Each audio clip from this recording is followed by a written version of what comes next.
네, 강지연의 트리플 P 시간입니다. 오늘 나왔던 뉴스 중에서 중요한 체크 포인트를 뽑아보고요. 우리 시장에 적용을 시켜서 전략 끌어내 보겠습니다. 전문가님 어서 오세요. 네, 안녕하세요. 네, 반갑습니다. 그동안의 조정이 상당히 컸기 때문에 오늘 굉장히 애타게 좀 반등을 기다리고 있었던 날이었거든요. 크게 좀 기대는 못 미쳤던 것 같아요. 지수 움직임 먼저 좀 체크를 해주시죠. 근데 이제 유럽 시장의 경우는 이제 반등에 성공을 한 모습이었고요. 미 시장도 초반에는 반등세가 좀 이어지는 모습이었는데 결과적으로는 이게 약보합으로 마감이 되었습니다. 먼저 유럽 같은 경우는 그리스에 대해서 트로이카 식사단과 그리스 정부와의 어느 정도 긴축안을 연장하는 부분이 합의가 되었다는 이야기가 나오면서 어느 정도 시장에서의 반등을 할 수 있는 모멘텀으로 형성이 되면서 결국 이제 강밥 정도로 마감이 되는 모습이었는데 독일이라든지 프랑스, 영국 모두 다 이제 0.1에서 0.5% 정도대의 강세로 마감이 되었고 프랑스와 스페인과 이탈리아 역시도 0.5에서 0.8% 정도로 상승세로 마감이 되었습니다. 아무래도 낙폭이 과대했었던 경기 민간주 섹터가 전반적인 반등세가 좀 나타나서 마감이 되었고요. 이제 미 시장 같은 경우는 이제 어저께 경제 지표 발표도 있었고 FOMC 회의 결과도 있었고 여러 가지 이벤트들이 이제 발표가 되었었는데 결국은 이 이벤트들이 큰 호재로서도 작용하지 못하고 어느 정도 눈치 장세가 나타나다가 결국 장 마감 무렵에는 약세로 마감이 되었습니다. 다우와 나스닥, S&P 모두 0.19%에서 0.3% 정도대의 약세로 마감이 되었었는데 낙폭이 컸었던 의료라든지 화학업종이 좀 반등이 나왔던 그런 모습이고요. 그리고 어저께 강세를 띄었었던 기술주와 운송주는 오늘 반대로 하락폭을 좀 확대하는 그런 모습으로 마감이 되었습니다. 네, 최근에 이런 흐름들을 좀 어떻게 봐야 될까요? 그동안에도 크게 달라진 상황은 아니었습니다. 여전히 경기 침체 상황에서도 증시가 좀 많이 상승을 했었거든요. 네. 지금 이런 현실을 좀 인식을 하고 있다고 봐야 되는 건가요? 아니면 좀 너무 위기감이 많이 반영이 된 지금 흐름이라고 좀 봐야 될까요? 네, 이제 시장에서 이제 QE3가 시행이 되고 나서부터 사실 시장에서 기대치가 상당히 많이 높아졌었는데요.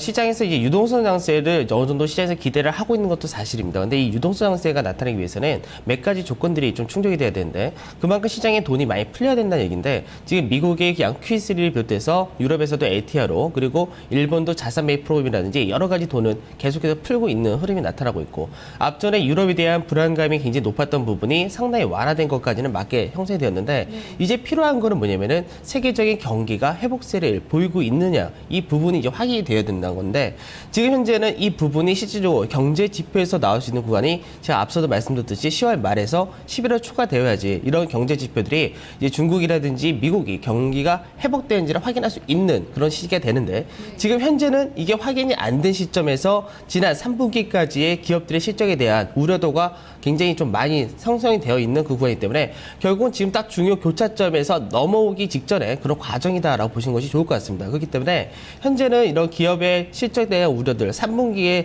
그 실적 어닝 쇼크라든지 어닝 서프라이즈든지 이런 부분들이 어느 정도 마무리가 되었고 나서 4분기에 대한 기대감이 형성이 되어야지 그때는 증시가 본격적인 반등이 나올 수도 있지만 지금 현재는 그런 모멘텀이 없는 딱 중간 교착 상태다라고 보시는 것이 좋을 것 같습니다. 네, 결국에는 유동성의 효과가 발현이 되는지요. QE3의 효과가 나오는지 지표와 또 실적을 통해서 계속해서 확인해가는 흐름이 좀 연장이 되지 않을까 싶습니다. 유럽 쪽에서는 그리스 얘기가 나왔어요. 그리스가 트로이카와 긴축시한 연장하는데 합의한 게 맞나요? 좀 정확하게 나온 결과인지를 잘 모르겠어요. 지금 현재까지 언론에 나타난 결과를 놓고 보면은 그리스 재무장관이 이제 트로이카와의 이제 합의가 어느 정도 이루어졌고 긴축 시한은 2년 정도 연장하기로 이제 합의를 봤다라는 얘기가 나왔는데요. 사실 이 부분에 대해서 지금 독일이라든지 유럽 연합에서는 아직까지 완전히 합의가 된 것은 아니다라고 발표를 했습니다. 그래서 아직까지는 이 부분이 진전은 된 것은 진전이 어느 정도 이루어진 것만큼은 확실히 좀 나타난 것 같은데 아직까지 공식적으로는 완전히 합의가 되었다라고는 발표가 아직 안 되었다 정도로 생각하시면 될 것 같고요. 아마 오늘 이제 유럽 시장이나 이쪽에서 아마도 공식적인 발표가 나오지 않을까 그렇게 보고 있습니다. 그 외적으로 이 내용을 좀 살펴보게 된다면은 사실 그리스가 그동안에 계속해서 외교 정책을 피면서 제 주장을 했던 부분이 재정 감축 시한을 좀 연장을 해달라는 부분이 굉장히 많았었는데요. 이 부분이 어느 정도 그리스에 대해서 그리스에 대한 요구안이 수용이 되었다라고 보시면 될 것 같고 그 외적으로도 전체적으로는 135억 유로 규모의 긴축안을 합의를 했는데요. 이 부분 같은 경우는 이제 그리스 의회를 통과를 해야 되기 때문에 이제 다음 달 12일 정도에서 이제 그리스 의회에서 승인을 할 것으로 그 전망을 하고 있습니다. 네, 일단 그리스 재무장관 측에서 나온 발언이었기 때문에요. 합의를 했다는 내용이 그리스 언론에서만 근데 나오고 있어서 조금 더 확인을 해봐야 될 것 같고 공식적인 발표 좀 기다려 보도록 하겠습니다. 드라기 총재가 또 독일 의회에 나섰습니다. 여기에서 좀 여러 가지 얘기가 나왔죠. 네, 이제 사실 앞전에도 드라기 총재가 국제 매입 프로그램이라든지 이런 부분을 행할 때 계속해서 반대를 했던 측이 사실 독일의 중앙은행이라든지 이런 쪽에서 상당히 크게 반대를 했었는데요. 독일 같은 경우는 예전에 이제 굉장히 하이퍼 인플레이션을 겪어봤었기 때문에 이런 국채 매입이라든지 양적 완화에 대해서 굉장히 좀 반감을 많이 사고 있는데 이 부분에 대해서 드라기 총재가 독일 의회에서 연설을 하면서 국채 매입 프로그램은 필수적으로 굉장히 좀 중요한 그런 필요성이 있다라고 강조를 하면서 인플레이션에 대해서는 우려가 굉장히 낮다. 오히려 디플레이션을 우려할 그런 구간이다라고 얘기를 하면서 이제 국채 매입 프로그램의 정당성을 이제 발표를 했다라고 보시면 될 것 같습니다. 그런데 이 부분은 어차피 시장에서 크게 호재로 작용하거나 그런 부분은 아니기 때문에 그냥 이제 드라기 총재의 입장을 좀 밝히는 그런 정도의 흐름으로 끝났다라고 보시면 될 것 같고요. 그다음에 이제 어저께 미국의 FOMC 회의 결과가 발표되었었는데 사실 시장에서는 이번에 FOMC 회의 결과에 대해서 어느 정도 시장의 예상치 자체가 기존 정책을 그대로 고수한 정도밖에 나오지 않을 것이다. 지난달에 QE3를 발표를 했기 때문에 큰 변화는 없을 것이다라고 전망했었는데 그 예상에 거의 그대로 부합하는 초저금리를 뭐 2015년 중반까지 이어지고 현재 경기 회복세는 완만하게 진행이 되고 있고 실업률은 여전히 높게 형성되어 있다라는 발언하면서 앞전의 경제적인 방향도 그대로 동일하게 얘기가 나왔고 정책 역시도 그대로 간다라고 보시면 될 것 같습니다. 그리고 이제 어저께 그 외적으로도 이제 중국에서도 구매자 관리 지수가 발표됐었지만 미국도 마찬가지로 10월달 구매자 관리 지수 잠정치가 발표되었었는데 미국 같은 경우 51.3으로 전월보다 조금 더 개선되면서 여전히 확장세를 이어가는 그런 결과를 나타냈고요. 유로존 같은 경우는 오히려 기대치를 하회하는 좀 약간 아직까지 개선이 되지 못하고 있는 침체 상황을 그대로 보여줬고 미국의 신규 주택 판매 같은 경우는 여전히 또 예상치를 상회하는 그런 결과가 나면서 부동산 시장이 여전히 개선되고 있다라는 이런 흐름까지도 그대로 이어지는 모습이었습니다. 네, FED가 다른 쪽보다도 이 주택 시장 상황에 대해서는 다른 쪽보다는 좀 빠르게 개선이 되고 있다. 이번 이 FOMC 회의에서 이런 좀 코멘트를 내놨는데요. 그래서 12월은 이제 어떻게 될까요? 이번 달에는 좀 크게 기대치가 없었고 이제 마지막에 또 뭔가 좀 정책적인 변화가 있을까 좀 기다리고 있는 분위기거든요.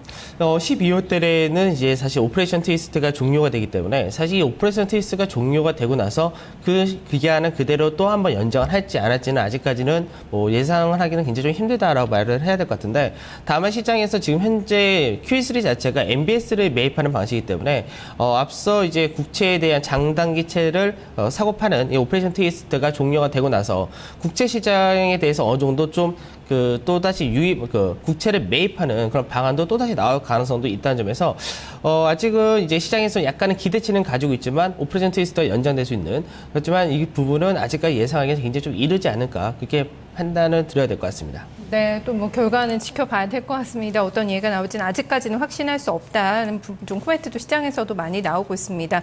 상품 시장 흐름에 있어서는 뭐 특징적인 부분이 있었나요? 이제 최근 들어서 주식 시장이 조정을 받듯이 상품 시장 역시도 위험 자산으로 분류가 되기 때문에 계속해서 약세 흐름을 똑같이 나타내고 있는데요. 다만 이제 어저께 같은 경우는 미국의 원유 재고가 발표가 되었었는데 예상치도 상회하는 그런 결과가 나오다 보니까 이 유가 같은 경우는 상당히 많이 하락을 해서 이제 다시 85불선까지 떨어지는 그런 모습이었습니다. 사실 이제 두바이유라든지 브렌트유 같은 이런 유가들은 이제 하락폭이 좀 그렇게 크게 나타나지는 않고 있는 것이 사실인데 미국 같은 경우는 원유 생산이 지금 계속해서 증가를 하고 있다 보니까 시장에서 텍사스 중진류 같은 경우는 계속해서 하향 안정세를 보이고 있다라고 보시면 될 것 같습니다. 이런 부분은 시장에서 인플레이션에 대한 우려를 상당히 완화시키는 그런 역할을 하고 있기 때문에 미국의 경제는 또 오히려 더 도움이 되는 그런 역할을 하고 있다라고 보시면 될 것 같습니다. 네. 우리 시장은 어떨까요? 사실 어제 1900선 이탈에 대해서도 어느 정도 좀 감안을 하고 좀 마음을 먹고 있었는데 그래도 좀 상당히 지지가 되는 움직임이었죠. 네, 어저께 시장이 이제 상대적으로 이제 1900을 이탈할 가능성은 사실 높게 봤었는데요. 어저께 1900포인트에서 반등이 나오면서 이제 장은 소폭 하락폭을 좀 축소해서 마감이 되는 모습이었습니다. 근데 조금 아쉽다고 할 수 있는 부분은 최근 들어서 증시가 음봉이 굉장히 많이 나왔다가 이제 하락, 개파락이 크게 나왔을 때만 이 양봉이 좀 나오는 그 정도의 수준으로 마무리되고 있는데 지금 현재는 시장에서 하방 경직이 좀 일어나는 그런 모습을 좀 나타내주고는 있습니다. 하지만 지금 현재 바닥을 쳤다라고 얘기하기는 아직 좀 이르기 때문에 바닥을 어느 구간에서 만들어주는지 그 부분이 좀 중요하다라고 보셔야 될 것 같고요. 그 시장의 모멘텀이 지금 상당히 좀 부족한 상태이기 때문에 결국은 기업들의 실적에 대한 여파가 굉장히 우리나라 시장뿐만 아니라 해외 시장에서도 크게 영향을 미친다는 점에서 기업들의 실적이 이제 전환점이 발표되고 오히려 어닝 서프라이즈의 전환점이 되는지 여부가 이제 오늘 미 시장에서의 애플의 주가 발표가 실적 발표했는데 그 부분이 이제 시장에서의 부족한 모멘텀을 채워줄지 이 부분을 좀 살펴봐야 될 것 같고요. 그리고 이제 어제 같은 경우는 사실 1900 초반까지 내려오다 보니까 우리나라의 종합주가지수 펀더멘탈 상으로 볼 때는 다시 한번 이제 PBR 자산 가치 수준 정도까지도 내려온 그런 상태입니다. 그러다 보니까 이 연기금 같은 경우에서는 충분히 자기네들이 매수할 수 있는 그런 저평가 상태에 들어왔다는 점에서 연기금이 매수세가 그대로 들어오는 모습이었고 기관 투자자들도 투신의 매도세는 조금 더 나온 그런 상태이긴 했지만 그 외적인 기관 투자자도 전반적으로 시장을 방어하는 그런 역할을 했다라고 보시면 될 것 같습니다. 다만 시장에서 앞서 이제 우리나라 시장에 반등을 불러왔었던 외국인 투자자 같은 경우는 현물 매도세를 여전히 좀 나타냈다는 점에서 이 부분이 조금은 시장에 대해서 우려감을 그만큼 표명하고 있다까지를 보셔야 될 것 같고요. 그리고 최근 들어서 업종별 그 차별화가 계속해서 좀 나타나고 있는데요. 아무래도 세계 경기에 대해서 좀 자신이 없다 보니까 계속해서 내수주 섹터 쪽으로 매기가 몰리고 이들 섹터가 강세를 계속해서 나타내주고 있고 반면에 이제 경기 산업재라고 할 수 있는 화학이라든지 철강, 건설, 조선 같은 이들 섹터 같은 경우는 오히려 올해 연중 최저치를 이탈하는 그런 흐름도 일부 종목들은 나타내주고 있다는 점에서 상당히 낙폭 과대가 좀 심화되고 있다라고 보시면 될 것 같습니다. 네. 제가 지금 어제 사실 1900선 이탈 움직임까지도 한번 잠깐 나왔었어요. 이탈하려는 위기였죠. 한번 나왔었는데 그 구간에서도 외국인과 이 투신권의 매수가 없었다는 점 이 부분을 좀 체크를 해봐야 되지 않을까 싶거든요. 추가적인 하락 쪽으로 더 보고 있다. 좀 이렇게 해석을 해볼 수가 있을까요? 아직까지 추가적인 하락을 더 본다 이렇게는 좀 보기에는 좀 무리가 있지 않을까 싶은데요. 우선은 시장에서 1900포인트라는 가격대 근처에 왔었을 때는 저가 매수는 분명히 유입이 되고 있지만 지금 어저께 투신권에서 매도를 했던 업종들을 살펴보게 된다면 특히 자동차 업종이 상당히 좀 심하게 투매 물량이 좀 나오는 그 모습이었습니다. 즉 시장에서 투신권이 볼 때는 이제 워낙 강세라는 이런 모멘텀으로 인해서 자동차주들이 좀 안 좋을 것이다라는 부분도 있고 경기 자체가 불확실성을 띠고 있기 때문에 자동차 섹터에 대해서 좀 펀더멘탈적으로 상당히 이제 실적이라든지 이런 부분 놓고 본다면 저평가된 건 맞지만 지금 당장은 자동차 섹터가 모멘텀 받기 힘들다는 관점에서 좀 매도 물량이 좀 세게 나오는 그런 모습이었습니다. 즉 업종별로 이제 투신권에서 매도를 했다 해서 전 업종을 매도한 것이 아니라 오히려 전기전자 섹터 같은 경우는 매수를 하는 그런 모습도 나타났기 때문에 업종별 차별화 전략을 계속해서 좀 진행하고 있다라고 보셔야 될 것 같습니다. 네, 말씀대로 좀 편중돼서 매도가 어제 나왔는데요. 자동차주가 아주 쇼크였죠. 기아차가 52주 신저가가 나왔는데요. 이번 주에 실적은 이제 현대차, 기아차 다 내놓습니다. 어떻게 이 두 종목에 대해서는 접근하는 게 현재 구간에서 맞다고 보세요? 우선은 오늘이 이제 현대차가 실적 발표를 하게 되고요. 내일 이제 현대모비스가 이제 실적 발표를 하게 되는데 우선 현대차나 기아차 같은 경우는 이제 3분기에 국내에서의 파업이라든지 이런 부분으로 인해서 실적이 안 좋을 것이다라는 부분은 이미 어느 정도 주가에 반영이 되어 있는 그런 상태입니다. 근데 이 상태에서 이제 기관 투자자들의 매도세가 좀 강하게 나오다 보니까 이제 현대차, 기아차의 주가가 상당히 많이 지금 내려오면서 올해 연중 최저치를 기아차 같은 경우는 이탈하는 그런 흐름까지 나타났는데요. 이 차트를 보면서 좀 말씀을 드리시면은 좀 괜찮을 것 같은데 잠깐 차트를 보면서 말씀드리겠습니다. 지금 기아차 같은 경우는 지금 주봉상으로 흐름을 보게 된다면 박스권의 상단을 돌파하지 못하고 박스권 하단 자리까지 지금 내려온 상태인데요. 지금 기아차의 펀더멘탈이라든지 이런 부분을 본다면 62,000원이란 가격대 이하는 상당히 지금 저평가 메리트가 높은 구간이기 때문에 이런 구간에서는 오히려 기아차 같은 경우는 지금 구간에서 던진다? 갖고 계신 분들 던진다 이렇게 대응을 하시기보다는 오히려 더 매수를 하시는 쪽이 길게 보신다면은 어차피 경기의 회복이라는 부분이 미국과 중국이 4분기부터 내년까지 어느 정도 성장세 이어지고 양적 완화에 따른 어느 정도 유동성 장세가 이어진다면은 그때는 이제 기아차나 현대차 같은 자동차 섹터도 경기 민감 섹터로서 굉장히 좀 강한 흐름을 보일 수 있기 때문에 오히려 지금 구간은 상당히 좀 매력이 있는 그런 구간이다. 그리고 실적 발표가 끝나고 나면은 오히려 실적 발표에 대한 우려감을 크게 반영을 한 만큼 악재를 해소시킬 수 있는 부분도 있다는 점에서 매수가 오히려 좋은 구간이다라고 말씀드려야 될 것 같습니다. 네, 알겠습니다. 좀 체크 잘 해보겠습니다. 이번엔 트리플 P 이제 전략을 크게 틀을 잡아주셔야 될 텐데요. 네, 얘기해 주시죠. 네, 지금 전략은 이제 시장에서 과연 바닥을 어디서 잡느냐가 먼저 중요한데요. 바닥을 잡게 된다면 이때는 낙폭 가대주라고 얘기할 수 있는 경기 산업재라든지 그리고 지금의 강세를 띠고 있는 내수 산업재 모두 다 둘 다 강세를 띨 수 있는 배경은 가지고 있다라고 보시면 될 것 같습니다. 그렇기 때문에 지금 시장에서는 그나마 경기 민감주 중에서 내수 섹터를 제외하고는 이제 IT, 전기전자 섹터가 그나마 시장에서 상대적인 상승세를 보이고 있다는 점에서 이들 관련 업종에 대해서는 꾸준히 지금도 보유하고 분할 매수를 하는 관점에서는 그대로 동일하다 말씀을 드리도록 하고요. 다만 이제 시장에서 낙폭과 대주들 같은 경우는 52주 최저가를 이탈할 만큼 그 정도의 낙폭이 크게 나타났기 때문에 낙폭 과대에 따른 단기적인 기술적 반등도 나타날 수 있다는 점에서 이제 단기 트레이딩을 이제 종목별로 낙폭 과대주들을 접근하신 것이 괜찮다라고 말씀을 드리도록 하겠습니다. 네, 역시 좀 배분을 해서 좀 포트폴리오를 잘 좀 조절을 해갈 필요가 있다는 부분 얘기를 해주고 계신데요. 최근에 저희 단계로 좀 대응할 수 있는 종목들도 많이 좀 보고 있는데 어떤 종목 오늘을 가져오셨을까요? 네, 오늘은 이제 앞서 이제 기아차 같은 경우 62,000 이하는 매수할 만한 구간이다라고 말씀을 하나 드렸고, 그다음에 이제 현대 그린푸드라는 종목을 좀 말씀드리도록 하겠는데요. 사실 요즘 이제 내수, 음식료라든지 이런 관련주들이 상당히 강한 흐름을 보여주고 있습니다. 네, 현대 그린푸드도 마찬가지로 이제 단체 급식이라든지 식자재 유통에 대한 성장세가 그대로 이어지는 종목이다라고 보시면 되고요.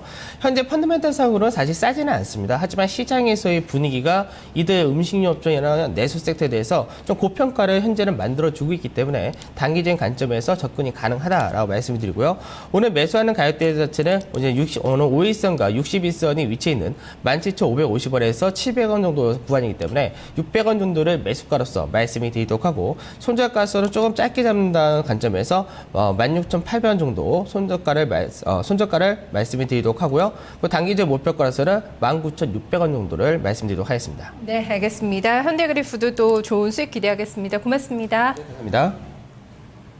네, 강지원 전문가와 함께 오늘장 전략에 대해서도 함께 좀 살펴봤습니다. 잠시 후에 다시 돌아오겠습니다. 토마토